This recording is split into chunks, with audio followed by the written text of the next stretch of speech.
أعوذ بالله من الشيطان الرجيم بسم الله الرحمن الرحيم الحمد لله رب العالمين الرحمن الرحيم مالك يوم الدين إياك نعبد وإياك نستعين اهدنا الصراط المستقيم صراط الذين أنعمت عليهم غير المغضوب عليهم ولا الضالين آمين.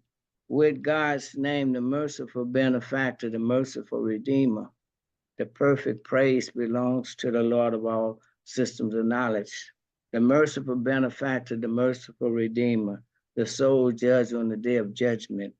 We worship you only and we turn to you begging assistance. Guide us on the straight way, the way of those on whom you have showed blessings, not those who incur your wrath, nor those who go astray. Amen.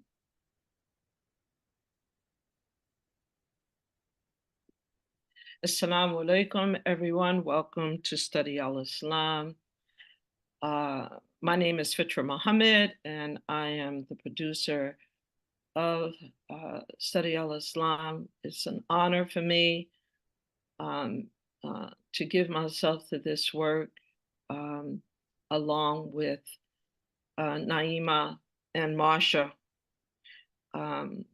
So it is an everyday, all day job, sometimes trying to bring life topics that we govern our life by, and in association in making the Quran and the life of Prophet Muhammad our reference, making that connection.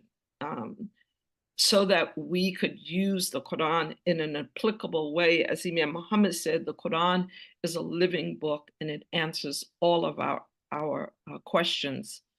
It helps us to manage our life in a way that we can have peace in this life as we live it. We are in some very difficult times, and we need all the help we can get. So I really appreciate all of you, your support in meeting weekly. This is definitely a family, environment. So let's get right onto our topic. This entire month has been dedicated to caring for our aging community members and our aging parents, family members. And it's an important topic because many of us will need to be cared for, inshallah. And many of us are caring for others.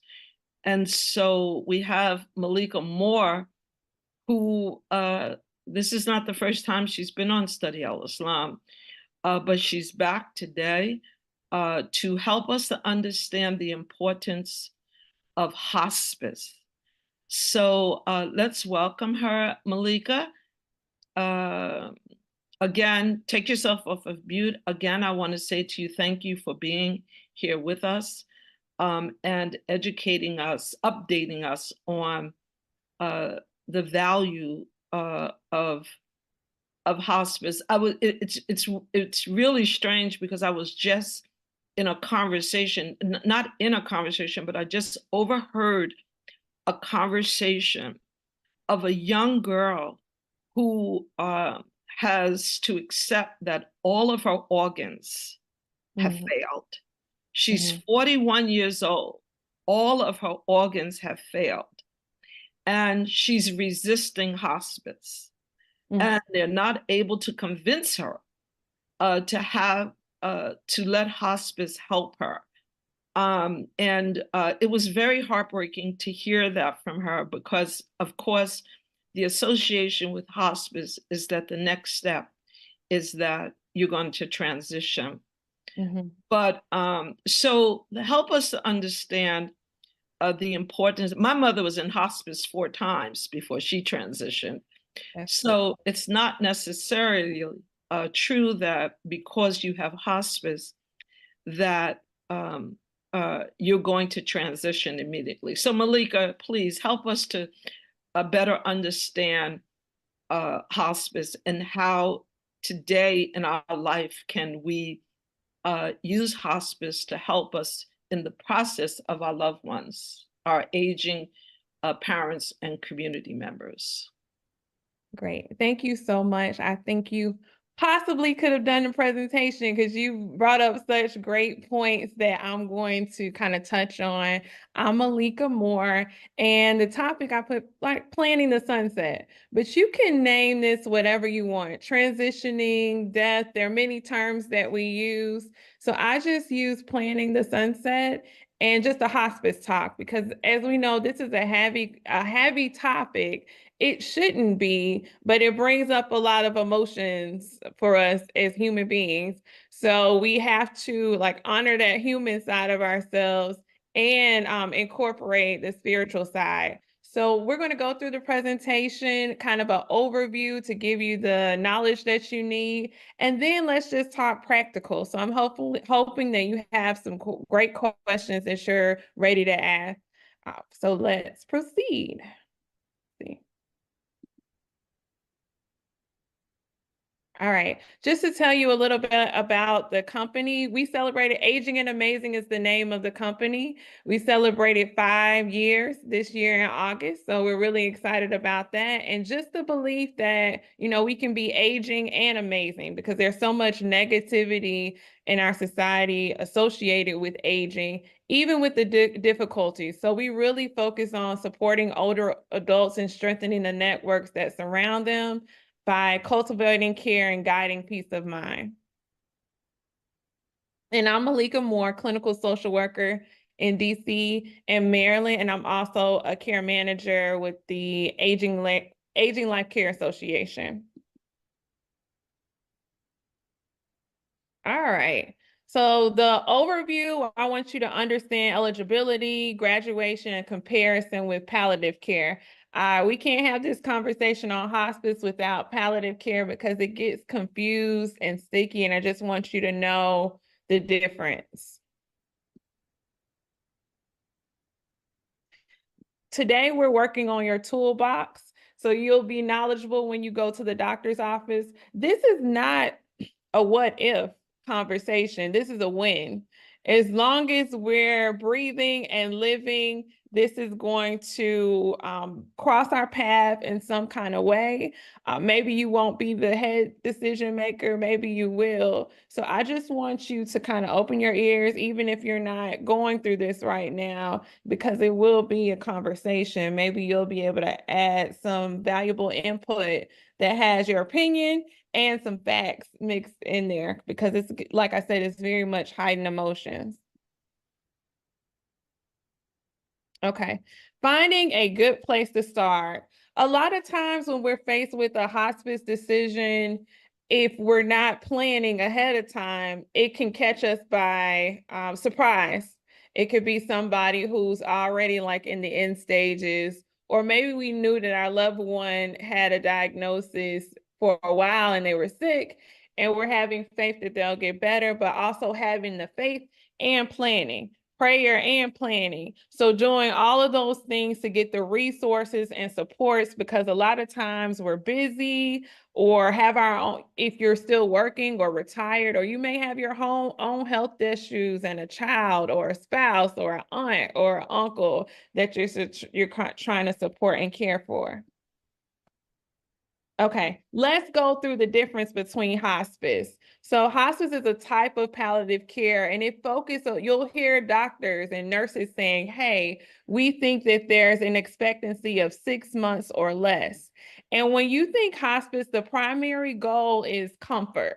They want to make sure you're comfortable. They're no longer focused on treatment. For example, if you have a diagnosis of cancer, they're no longer focused on getting you to the chemotherapy and all of that. Whatever you need to be comfortable. This means diet no longer matters. For example, you may be losing weight, or that your loved one may be losing weight rapidly, and you may hear them say something like, okay, he or she wants ice cream, let's give them ice cream. And in your mind, you may be thinking, no, like they have diabetes. They don't need this. They don't need that. The whole point at that juncture is to make that person comfortable, help them transition. If they're in any pain, bringing in what is agreed upon pain medications to alleviate any pain. So comfort is the primary goal with hospice care. I think that what I've seen is sometimes people think it's a death sentence. Like they don't want you to mention that word. I've heard people say, oh, they're going to kill you, or they're expecting you to die. Now we know that even with all of the medical treatment and the interventions that are put in place, no one knows the final day or final hour. So I don't want you to get scared or by that. That's where you need to tap into your faith and your beliefs, because the final day, the doctor cannot tell you. But what you do want is the resources and support that you need. Hospice comes with a social worker. Oftentimes, they'll order equipment for you. They'll have support. So say it's late at night and your loved one starts breathing heavily and you don't know what's happening. You can pick up that phone and call the hospice company agency of your choice. They're also there just to comfort you, and to add extra support to you if you don't have it already through your faith community. They can also explain to you scientifically what's happening to the body at each stage, so you can know what to look for. For example, a lot of times I'm not a hospice social worker, but when I'm working with my clients who I know are in stage, I'll say, okay, when they stop talking, or the breathing gets more heavy, those kind of things you learn working with hospice. But the most important thing that I've seen that people miss out on is the support that hospice gives. And like it was mentioned, sometimes you graduate off of hospice. I know my grandfather was on it 2 or 3 times, and he I don't think he ultimately died under hospice care, but we were so appreciative of the care and support that they offer. And it's often covered by if you have insurance, Medicaid, Medicare, or other private healthcare companies. So I want you to keep that in mind. When you hear hospice, the focus is comfort, not treatment. Then you're going to hear this word called palliative care. And sometimes even medical professionals get it confused if they don't work in that area. So there are options. Palliative care is the primary focus is to ensure that you're managing pain and any symptoms related to your diagnosis. For example, what distinguishes this is the pain management, but also you can continue any kind of treatment that you're undergoing. For example, if you have a diagnosis of cancer and you say, all right, I'm not ready for hospice care because I want to continue my radiation or my chemo treatments, I want to see if this works. That's fine, but we know that your diagnosis itself may have symptoms and pain that you're managing.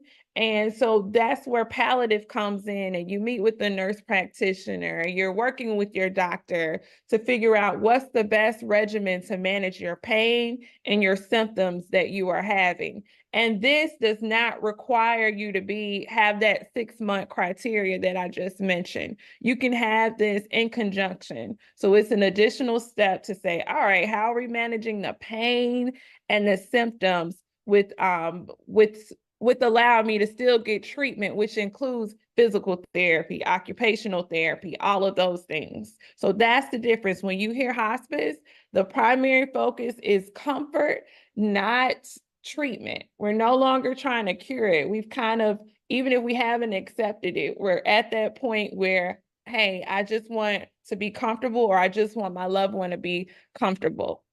Palliative is I have a diagnosis, I need to manage this pain and the symptoms, and I want to continue my physical therapy. I want to continue my radiation. I want to continue my treatment. So yeah, those are the distinctions. Okay. All right. And I've overviewed this already. So the palliative care aims to improve your quality of life by managing pain and distressing symptoms. And hospice care aims to make you as comfortable as possible in the final stages of life. And their focus is on pain relief, emotional, and spiritual support. Now, I want to say this. I've heard someone tell me that, doctors are just practicing.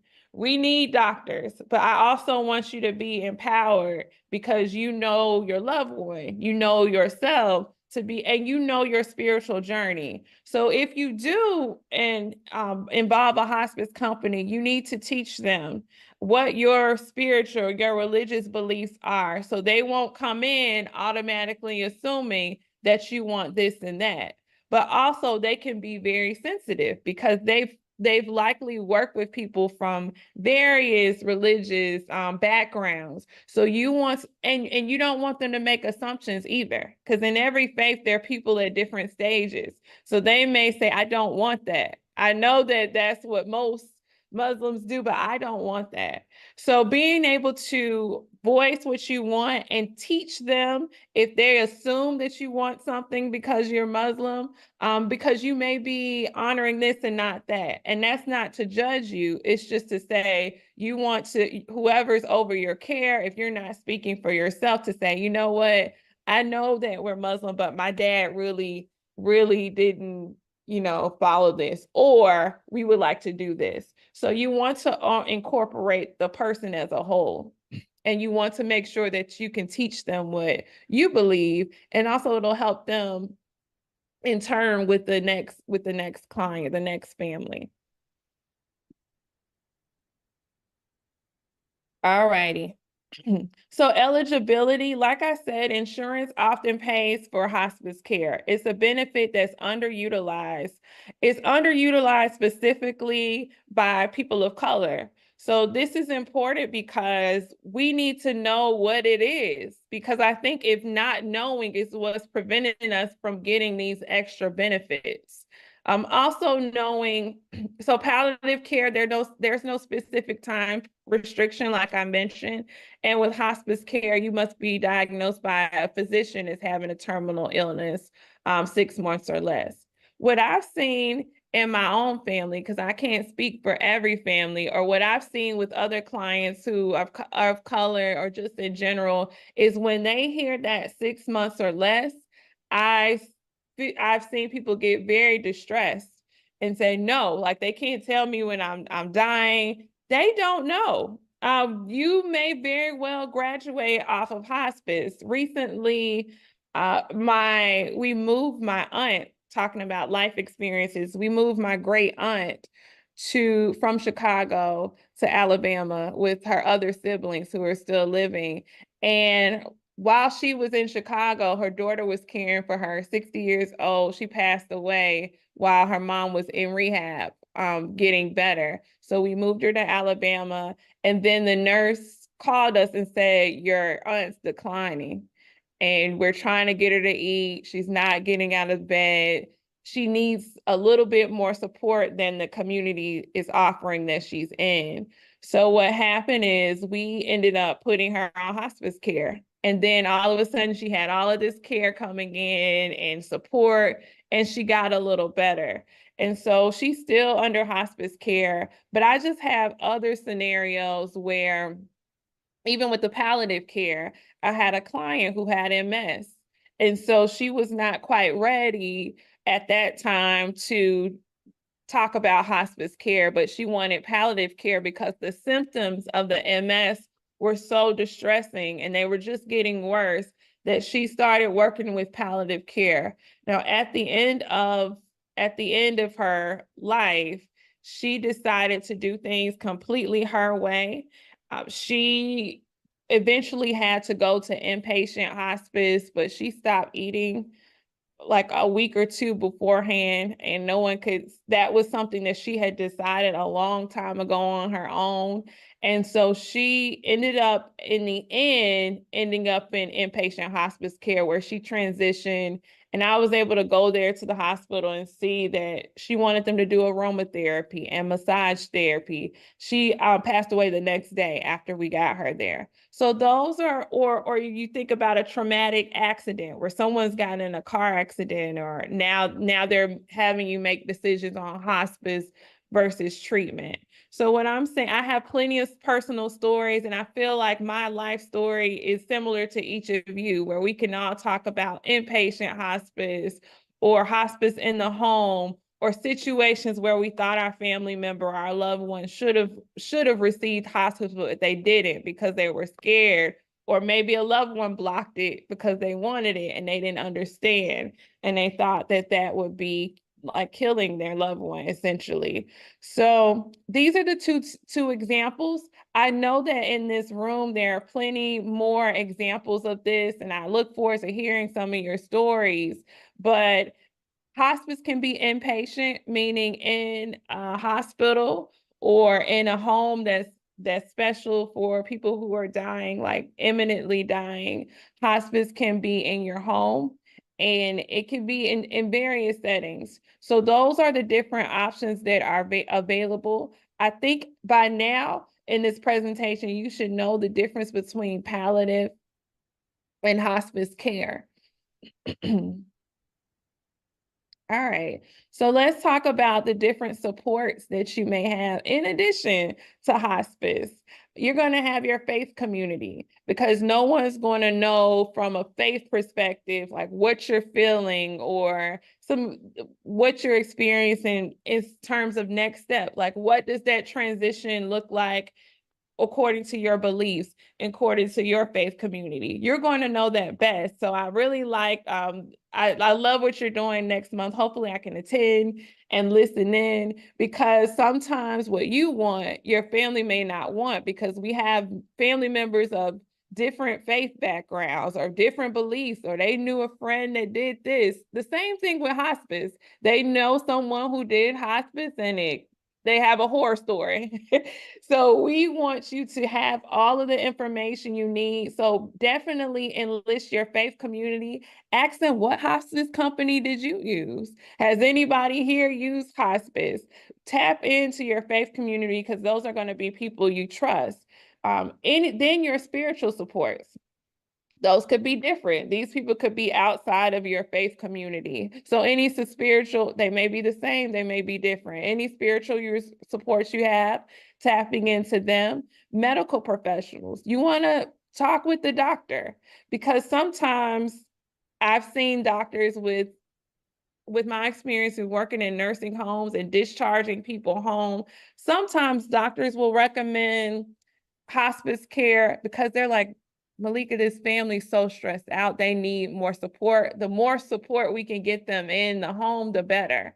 And so their loved ones still being attended to, but also the family's getting some kind of respite and relief and support, because even though you're on hospice, it doesn't mean you're going to die in those 6 months. I think numerous of us in here can tell stories where a loved one has been on hospice a year and graduated, those things like that, or they got off and they went back on. Because remember, to stay in hospice care, you have to meet certain criteria. You can't just we can't wake up one morning and say, oh, I need more help, I'm stressed out, let me enroll my loved one in hospice. They have to meet certain criteria. Then I don't know if too many people are familiar, it's trending now, the death doulas and care managers. So I'm actually going to talk a little bit more about this on the next page. All right. Okay, so death doulas are really trending now. And I don't know that it's a new thing. I don't know that there's anything new under the sun. It's just kind of a new trend, a new way of doing it. And so death doulas, there you can hire them. And some people may be doing them free of charge. You would just have to look into. But most of these two services listed on this page are generally private pay, but you may have somebody who's just trying to get experience, or they just love doing it. So a death doula, their emphasis is on your final days and making death as peaceful as possible. So this does not exclude you from having hospice care or the palliative care. So this is someone who you hire and they specialize in making death beautiful. Like they really, this is their thing. And I've watched some videos of things that death doulas have done, and it really just gives me chills because they're not afraid. They're not afraid of that transition. They're willing to have those hard conversations with you about things that may have happened in your life that you're still grappling with in those last days. They're willing to make things beautiful. They do legacy projects and death planning and guidance on end of life. It is just if you ever find a video or go on YouTube and just follow some stories where death doulas have gotten involved, they take this very seriously. So for them, death is not the end, it's the beginning. So how can we make this beautiful? How can we make something scary to our loved ones just gorgeous? Like how do we wrap your personality, who you were, into your last days? And so they are available and for hire. And more people are doing that lately or adding it to their documents. Then you have care managers. I'm a care manager. My company does care management. So what care managers do, we are dealing with the long-term planning. A lot of times when I've come in and started working with clients, I'm having that conversation of, have we thought about hospice care? Because the family may not, you're so in the weeds, and trust me, it's hard. Even with, I gave you the example of my great aunt. I didn't bring up hospice, and I'm a care manager. It was somebody else on the outside who said, hey, I think your aunt needs hospice. When we're in it, we can't see, we're in the weeds. We need somebody sometime on the outside to say, hey, you need some kind of other benefits or strategy or support. And that's what care managers do. So developing plans, coordinating, also just making sure you have your documents in place. I haven't mentioned this at all, the entire presentation, but your advance directive document. So what you want, what your code status will be, full code, whether you want CPR, DNR, do not resuscitate, or do not intubate, DNI. Those are documents that you want to have in place also, because sometimes what we run into, there are no documents in place, and now you have this loved one who's emotional and they're doing everything you would not have done, but they're next of kin, so they get to make all of those decisions, and you might not be happy with that. Or even people in your faith community may be saying, oh, he or she never would have wanted that. Maybe you go to, you get a funeral at a Christian church, and it's like, wait, hold. Oh, we didn't want that, but there was nothing in writing. There was nothing planned. So also in this hospice conversation, you want to get your documents together and your advance directive, your power of attorney for healthcare and finance. And you also want to be a wise decision maker. So make sure that when you're deciding who will do this, if you have children, if you have nieces, nephews, it's not splitting a cookie. You want to pick the best person. So it's not being fair. It's the best person to make your healthcare decision. It's the best person to make your financial decisions. All of those things, because that person may be deciding, do we hire a death doula? My aunt or my uncle or my mom or my dad worked hard. They have money left over. We're going to hire that death doula. We're going to hire that care manager. We're going to get whatever they need. So make sure you're also appointing the right people. So myths and facts. A lot of things that I hear is that hospice kills people. So you're still in control. You're going to be monitoring and navigating the care. Hospice is another resource, and sometimes it can be life or death for the caregiver. It helps give them additional support and outlook on things. Okay, just to wrap this up, because we're at the end of the presentation, is quality versus quantity. In the last couple of years, we've had to have the hospice conversation. And since I'm the care manager in the family, I get all the calls now, especially since my great aunts and uncles are getting older, and now my parents, we're all getting older. So I'm getting a lot of calls. And what I have is, I can't make that decision for you. But what I want you to think of, if your loved one can't speak or do for themselves, would they want quality versus quantity? And for some people, it's quantity. They want to live to 101 or as long as they can live. And some people, it's quality. If they can't do for themselves, it's certain things like they want a good quality of life, not just to be here a long time. So a lot of times when we're coming down to making that hard decision and we see what the health situation is, I want you to think quality versus quantity, and the answer will be yours. Thank you. Thank you. Thank you, Malika. If there's any questions for Malika, please raise your hand so we can so you can have opportunity. That was an excellent presentation. I think that what I'm most excited about is this death doula. I think I might become a death doula. I mean, that's a new term. I've never heard that before, but that must be one of the most rewarding spiritual places to be in, to be able to help people to see the beauty and not be afraid in their then in what they know is their final days. So I really want to thank you for that. I do want to ask you, I want to make sure I'm clear on something because I'm kind of confused about it. Okay. Again, if there's any questions for Malika, this is the time to raise your hand. So Malika, let me just ask you, does treatment end when you decide to include hospice? Not necessarily. Not necessarily. There's certain types of treatment, and it would depend on your diagnosis, that hospice cannot continue if you're on hospice care.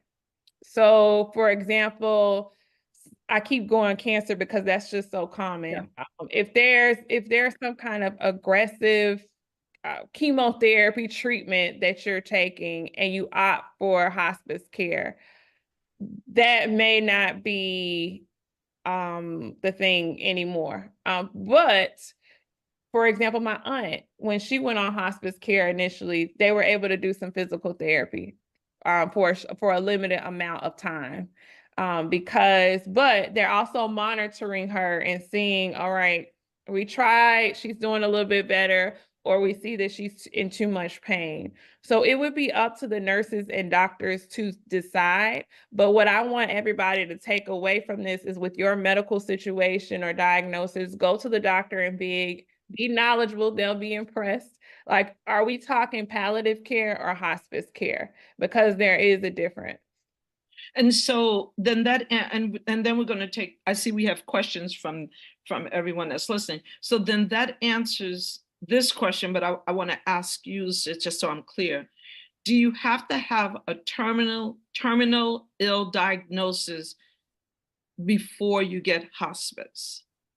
Okay. So the diagnosis is based on the assessment that the doctor has. So it has to meet that 6 month that 6 months or less criteria. So, but it's based on the doctor. So it may not be cancer, it may be AIDS, or it may be something else like that. So as long as the doctor qualifies it, then you should be good to have it approved by your insurance and move on to the next steps. So it's that 6 months window that you need to determine that, well, he or she has 6 months, even though we understand that they can't predict it, but that needs to be the criteria, one of the criteria in order to qualify for hospice. Right, that they think your life is ending. They're guessing that your life will end. And I've had doctors that say, no, we don't think that at all, based on everything that's going. And so you may opt to do something else. Maybe it's like, what's the goal? Maybe I'm just in a lot of pain. So, okay, let's do palliative care right now. But maybe in 6 months or so, the doctor's predicting that it may be worse and we may be talking hospice care. I see. Yeah. Okay, so we're going to open up for questions, and I'm going to ask you to abstain from sharing your stories unless this, it's a very short story with a question. Because right now we want to just take questions, and then if we get through our questions and we have time for stories, we will share some stories. Marsha, let's recognize those with their hands up. So please ask your question. Yes, Sammy, you can come off of mute.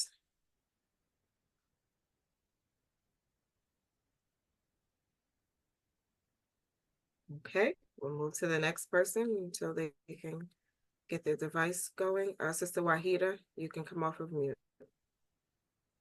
Assalamu alaikum. I just want to know the difference when you say hospice and then you can graduate. How is that determined? Okay, so hospice, you can graduate off hospice if you're doing better. Don't forget that in order to be on hospice in the first place, you have to meet the criteria. There are people who are on hospice and all of a sudden they're eating, like their symptoms, they're doing much better.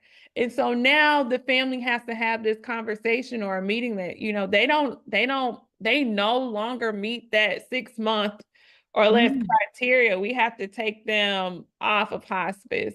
But I think that hospice is pretty understanding. They're monitoring because it's not just, oh, they were doing good yesterday, we're going to take them off hospice, because that could change. And sometimes I've seen where people see the best right before they transition, so at hospice is trained and skilled at monitoring what's going on and when and if your loved one needs to graduate. What you can do, if that's a goal, sometimes you may need the additional support and resources and your loved one is approved to meet the criteria for hospice. You can tell them in that meeting or going in, our goal is for our loved one to graduate off hospice. Will that happen in every situation? Unfortunately, it won't. But I think you can go in and say, hey, our family's goal is to get that additional support. We know our loved one meets the criteria, but our goal, we're believing they're going to get better, and our goal is to graduate them off of hospice. Okay, Sister Jackie, you can take yourself off of mute and ask your question. Assalamu alaikum. This is a very delicate and very emotional subject.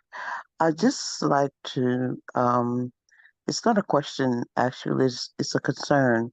We have such a real serious issue right now with health disparities. So we have to keep that in mind as well with hospice and any other palliative care. I just wanted to put that there, and the sister was mentioning, we have to have people that our physicians must be very concerned and the trust that we put in with our physicians. Thank you, Sister Jacqueline. Do we have any other questions? Yeah, so I have a few in the chat. Did you want to respond to some? Yeah, I just wanted to comment on that. Yeah, I think in the healthcare system in general, we have to be vigilant, especially people of color. So I think that, and then you're making the decision of, are we doing private or a nonprofit hospice? So if you're able, stay involved, stay in tune. And if you need an advocate, get an advocate, because sometimes it can just be a blanket healthcare system. And we're not that way as humans. Okay, I have a couple of questions in the chat. What suggestions do you have for encouraging family members and loved ones to create a life estate healthcare plan before it's needed early in their lives? Mm-hmm. It's a tough decision, a conversation that people don't like to have. I think you have to find out who has their buy-in. So for some people, it may be an outside person. For some people, you may get someone from the mosque to come talk to them. Find out who has their buy-in, because sometimes people are just mistrusting. Like, why are you trying to kill me? Like, what's going on? Like, why are you asking me about this? Find someone they trust to have that conversation with them. Let them know the importance. If we don't do this, we're going to be going to court. It may go to Sarah, and you didn't want it to go to Sarah, or Sarah may be making your healthcare decisions and you didn't want her to make your healthcare decisions. So let them know your concerns. Let them, and know what draws your loved one. Some people are pulled by finances. So you want to come approach it from a financial angle. Some people are pulled by emotions. So tell them a horror story or something like that of what could happen if you don't make these plans out. And also just letting them know it helps you have control when you may not have control. So you get to plan this out now, how you want everything to go, instead of your emotional loved one or somebody you don't know. Please let it not be someone from the court, they appointed guardian that doesn't know you at all, because they're going to plan the way they think it should go. So just approach it at an angle that you know will get your loved one's attention, and try to go from there and having a conversation. Also, what I want caregivers to know, if they just absolutely refuse and you know that you're next in line, next in kin to make healthcare decisions, I want you to start listening to them or asking them questions. They may not even know why you're asking it, but ask them questions that determine whether they value quality over quantity. And that's going to help you make some of your decisions. So say your mother never put those documents in place and it gets to a point where he or she's on life support. I want you to bring back up, I had this conversation with her. I'm next in line to make the decision. I know my mom would not want to be on this life support machine for the next 10 years. So I'm going to choose her quality of life. Or if they do the CPR, it's going to break all my mom's ribs. We're not doing that. So sometimes we have to just remember those conversations, and we have to think of, okay, did they want quantity or quality, and just try to honor that. But in the end, it's emotional and people are making emotional decisions. So you're doing the best you can. But I want to add to that we need to stop waiting until people are sick. Yeah. That is not the time to sit down. And believe me, I'm telling you from experience, and most of you have the same experience. We have to start having these conversations in our family like we have Thanksgiving dinner. Call everyone together and say, let's sit down and talk about this. Because I'm going to tell you, I've seen people transition, and it brings out the worst in families.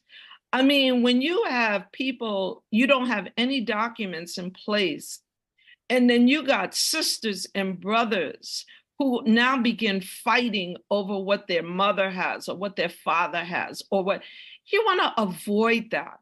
So I just want to emphasize, don't wait until somebody is sick in your family. Would you agree with that, Malika? Oh, yes. Unfortunately, that's just not the reality. We get slammed in the face with it. And I think that even our faith communities could do better. Like having meetings where we're coming to do our advanced directive, it's emotional. It's emotional, but if you have support around you, maybe we're meeting one day of the month, bring the advanced directive papers. We'll have somebody in our faith community who's a nurse or somebody to help go through all of this, or a care manager. Let's get it done. Let's have a notary there if your state requires a notary, and it's done, but doing it alone can be very emotional because there's a lot of fear associated with death in a lot of religious spaces, even though we have faith.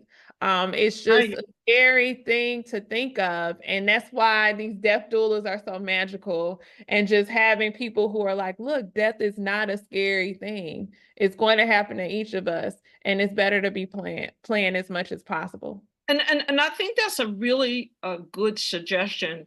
Marsha, we're going to take the next question, but I think that's a really good suggestion. That's a project that every masjid should do. Every masjid should call together their pioneers and do it collectively, if possible, because most of us have grown up together. We are a family to one another. We're not strangers to one another. And most likely, as a community, I've seen it on many occasions where we have to step in, especially when it comes to washing and shrouding, when you have non-Muslim family members, but that are close to you. It pitches your family against your community. And this is what the whole month has been, to try to avoid. So I'm telling you right now, and I'm getting ready to investigate this. I'm not going to call it a death doula. I'm going to call it the sunset doula, and I'm going to investigate that, because now I think I'm going to spend my time becoming a sunset. I think you should. I think you should. Let me know so I can add you to our referral partners. Yeah, it's a beautiful thing. I think you really have to be gifted for it. Well, you know what? I'm gonna find out if I'm gifted for it. I don't know if I am, but I'm gonna certainly find out. I think you might be. So I'll merge the last two questions in the chat together. Does hospice promote the use of morphine in that last 6-month period? And can we use like assets or your home or your condo toward the payment of hospice care, or is that necessary or needed? So you can answer both of those. The first one is about morphine in the last 6 months, and the next one is about payment of hospice. Do you use your assets toward paying for it, or can you? Okay. The first I feel like these questions may be separate, but I may be off because I don't know what the person intended. So the first question, morphine, controversial. I've heard that's a lot of times why people don't want to use hospice care. I cannot tell you how many stories I've heard where they gave my mom, my aunt, the cousin the morphine. She was gone in hours. That may be true. So I think that when you are enlisting hospice care, you want to talk about what are they using to manage pain. And I can give you an example. I had a client a few years ago, and they finally enlisted hospice care because she was just losing weight, getting worse. And then they had the morphine in the refrigerator. So when it was time, if her pain it was in there for months. So they didn't need it. They were able to give her Tylenol and heating pads and do all of these things. And when it came down to her last days, she was screaming out in pain. Like she was it was nothing you could do to bring her pain level down. She was talking to God, telling them, like she was having conversations. It's kind of like she was transitioning on her own, but it was painful, at least for us, observing her. So the family finally made a decision. Let's get the morphine out because she's in such agony, like yelling out in pain for help. And you could hear her down the hallway. And she had never done this in all the months. So it seemed to us that she is in pain. The family made a joint decision. Let's give her the morphine, knowing that this could be it. Like she could transition soonly after. And she did. Like she did transition soonly after. Like once that pain was under control, she went to sleep, and the next day, we were, or maybe hours later, I think a couple of families were able to get there to speak to her in her ear, and she was gone. So I think discuss those concerns with your hospice provider. Like, these are my concerns about morphine. What are my pain options? And if we have morphine, you need to decide if you can, whoever that power of attorney is, because sometimes it may be 6 siblings and everybody may disagree. But if you're power of attorney, you need to know, like, hey, when mom starts yelling out in agony, like, we got to get the morphine. We're going to try Tylenol. We're going to try all of these things. If she's still yelling out in pain like this, we want to get the morphine out the refrigerator. They don't force you to use the morphine. And a lot of people, you can probably ask 5 people in this room or more, they use the morphine and my loved one was gone. But a lot of times it's just when it gets to that point where the person seems to be in excruciating pain that the family will opt for it. I know they did that for my aunt. towards the end.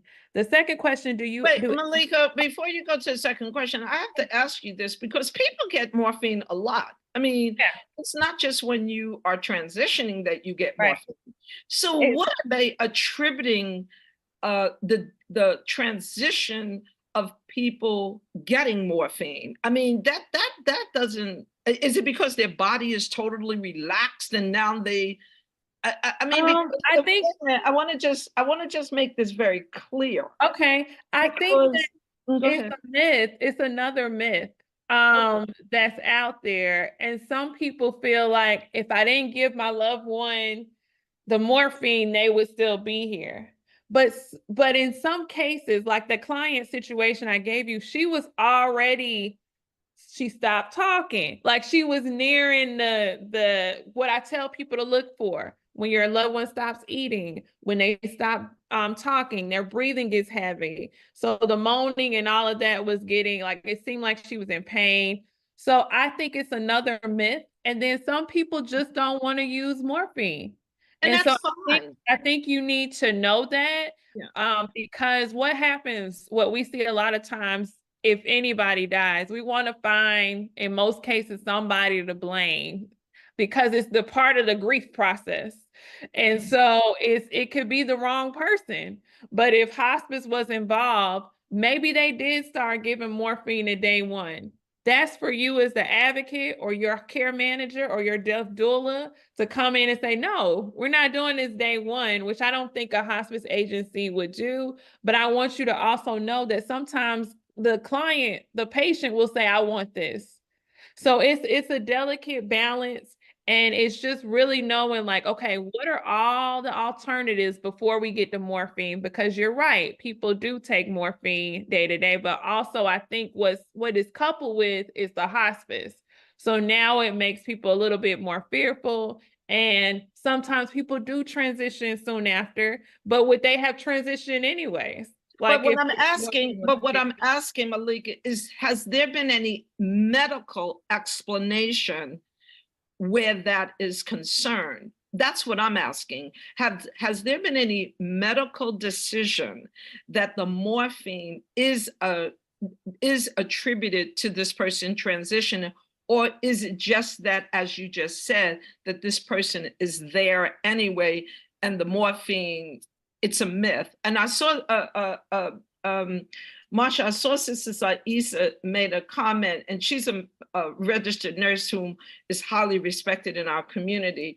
But is there, and I don't know if Dr. Ramadan is on the line, but I just want to know, yes or no, has there been any medical determination that morphine attributed to this person passing? In your experience, has there been? In my experience, it's not a yes or no, because we've heard cases where people have taken too much morphine. Too much is one thing. Yeah. But oftentimes, for example, in this client situation, the family was administering the family administered morphine. Okay, then I got it. Yeah, so I can't answer that yes or no. Okay, let's move on, because I'm gonna tell you right now, if I get to a point where I'm much in pain, I'm taking morphine. Understand that, community, please. But I get somebody to administer it. It won't be my cousin who's going to administer it. It's going to be a medical person. So don't be bringing your kids in, your loved one, your husband who's probably sick of you, and I'm only playing. But don't be bringing in people who don't know how to administer morphine, because it is a strong drug. Marsha, let's move on. That second question, I didn't want to gloss over. Yes, please, go ahead. No, go ahead. I'm not really sure. The person mentioned assets, and you can pay privately for anything you want. Like they say, cash is king. You can pay privately for any service, but your insurance will cover it if you need. Now, I'm not sure if that person was talking about nursing homes or inpatient or whatever. In that case, that's where we're getting the assets and all of that. And that's another conversation for another day. Yes, but please. Yeah, if you want to pay privately for services, yeah, like some people may say, I just want the death doula. I don't want hospice at all. Like, it's your choice. I just wanted you to have options and know what's available out there. Marsha, before you ask the next question, can you just please read Sister Thaisa's comment? Do you see that? Sure. So I do. Sister Saisa says, if possible, before someone for whom you care is close to death, try to get your loved one to explain what death means to him or her. I was able to talk to my mom, close to her death, and learned that she believed the family would bury her and would not know that she was in the grave calling for help, and we could not rescue her many feet below. She had refused to sign a DNR because she believed that we would bury her alive. After I was able to get her to explain why she did not sign that she did not sign to become a DNR, I learned her fear of being buried alive was her concern. After I explained to her that we would not bury her alive, she finally accepted her implementing death and accepted to die in peace. Okay. Thank you, Sister Saisa. Let's move on to the next question. Yeah, so next question, can the caregivers tell when the organs start to shut down before morphine is given? So what I tell people and in my own life experience, when your loved one stops talking, stops eating, those are indications that it may be getting closer, and then the breathing will get heavier. If you have hospice involved, they'll be more medical and technical in telling you, but it just in layman's terms, I kind of prep my families, like when they stop eating, stop talking, we're getting closer to them transitioning. But there are cases where I had a friend of mine pass away in their 20s and they were in a car accident. And so they came in the hospital not talking. And they were on inpatient hospice a while. And it really took sitting down with the medical professionals to say, look, this person's brain dead. And like, this is here are the treatment options. Do you want to keep him on this life support, or do you want to see if he'll live? So eventually the family decided to take him off. He lived some hours and then he transitioned on his own, because even if he lived, it was really gruesome from the accident. So you have different scenarios. I don't want you all to, it's different scenarios that will put you in hospice care. Yeah. So we only have 2 more minutes. Please just ask your question. Okay, cost of death doula. It can range, like care management. It depends on your region and where you're getting the person. I would say, not to give an exact price, sometimes 100 and up, or you may find someone for 65 below that. So just start doing your research. Do your research on death doulas and how much they cost, and add them to your documents if that's something you know that you want. You know you want a care manager. You know you want a death doula. So people aren't fussing over it and saying, are we spending what? No, it was already in your documents that is what you wanted. And so that's what you want your funds to be used on. Marsha, let's ask the last 2 hands up, and please just ask a question because the time is up. Sister Jackie, excuse me, Sister Zakia, I saw your hand up, but now it's down. So I'll go to Sister Jackie, but Sister Zakia, if you want to ask a question, please put your hand back up. Sister Jackie, please take yourself up and mute and ask a question.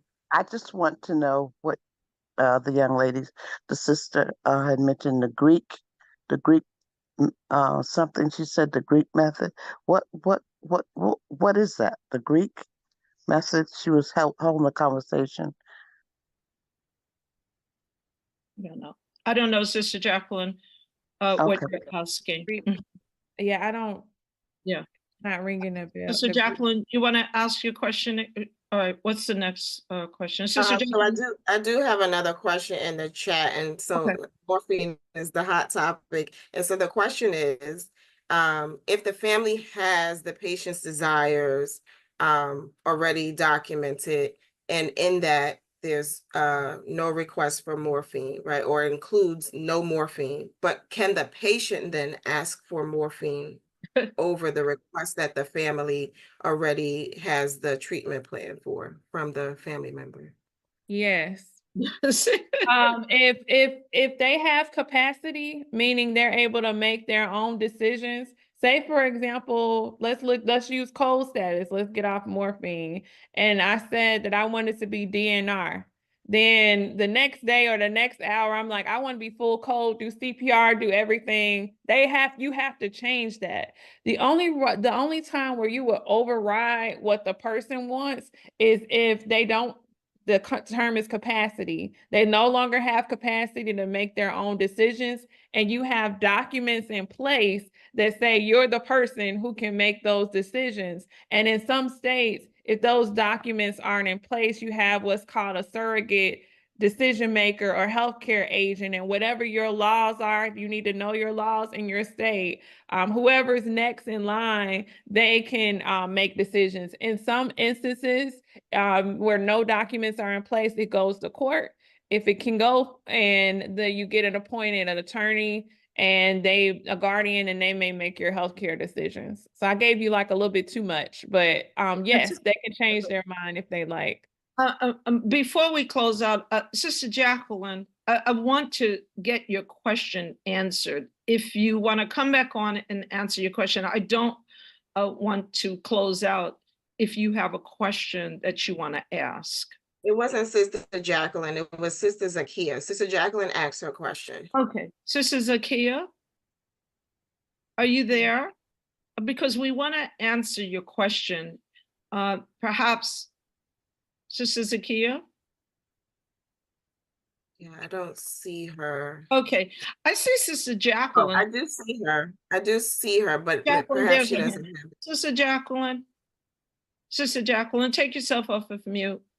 I don't want to close out without answering. If you know the question you want to ask. The sister was explaining about making the decision to use the morphine, and I didn't understand what she meant by the Greek. She said she mentioned the Greek method or the Greek process. That's the Oh, only I know thing. what you're saying. You know what? It's probably my Alabama accent. I did not say Greek. Oh, I'm sorry. I said it's a part of the grief process. Yeah, okay, I got you now. Grief process. What I'm saying is the closer you get to someone dying, we're not thinking as clearly. I remember I toured a funeral home as a part of a continuing education thing, and the funeral director told me we make the most money from people who don't plan, because they want to do this and this and that, and they're taking out loans and all this money that they don't have because they're emotional. But that goes the same for making healthcare decisions. We may be doing things that we know our loved one didn't want, but that's what we wanted for ourselves because we're emotional. So that's why I think you need additional support. You need the knowledge. And like we've said, planning in advance is the best thing to do. That won't happen for all of us. So just take this knowledge that you got today, incorporate your spiritual and your faith community in your decisions, and you're gonna just have to do the best you can, and you may do better the next time. But it's like, remember what I said, it's not a what if, it's a when. We'll all have to go through this. Yes, Sister Malika, I want to just say thank you so much for being with us today and sharing your knowledge. If nothing else, I mean, we know we need to deal with this. And it's always nicer, because I'm going to tell you, you can make a decision today and tomorrow change it. I made a will. I've changed my will 20,000 times. I can't tell you. My kids make me mad. I put them off. They make me happy. I put them back on. So, I mean, it's not etched in stone. You know what I mean? But I would tell you, I would encourage you to come together as a community. These are community concerns, because they become the responsibility of the community if you don't have anything in place. I can't tell you how many situations where, you know, as a religious community, we have such serious challenges with non-religious family or who may not be of the same faith. And most of us are duality. You know, we come from Christianity and are Muslims or whatever the case. I'm saying try to really address this issue now as a community. Come together and sit down and talk about it. What do you want? What do I want? Because all of us are going to go through this. So with that said, again, Malika, I want to say thank you so much. Can you put in the chat while I'm closing out how people can contact you through your company in case they have further questions that you did not answer? But at least they would be able to contact you. With that said, before we close out, I want to just remind you that next week is washing and shrouding. Now, I cannot tell you how important this is. I have so many questions, and there's always the question of, can non-Muslims wash Muslims? We need to answer these questions. We need to, it would be helpful if we invite our family, Muslim and non-Muslim families, to hear this washing and shrouding. What does it entail? These are all the kinds of questions that if we have answers to them, it's not so difficult for us. So I want to also say, don't forget that Imam Rashad, and the reason I'm emphasizing this because I'm coming to Newark, is in Newark, October the 4th and the 6th. And so inshallah, I hope to join all of you there for his weekend presentation. Certainly, we know that he is a scholar in our community, a student of Imam Muhammad. May he be in the highest place in paradise. And last but not least, we move into next month, finding the strength in our citizenship. So we're going to devote that whole month to the importance of why we need to vote. What is the strength in our citizenship? What are some of the things that we should be thinking about? And so I'm very excited to have that conversation with Brother Fleming and Amatullah Sabri, and many of you remember the Honorable Cynthia, I think it is. Forgive me, I'll attribute that to my age, that I'm forgetting things. But anyway, again, I want to just thank all of you, and inshallah, we'll see you next week. Let's close.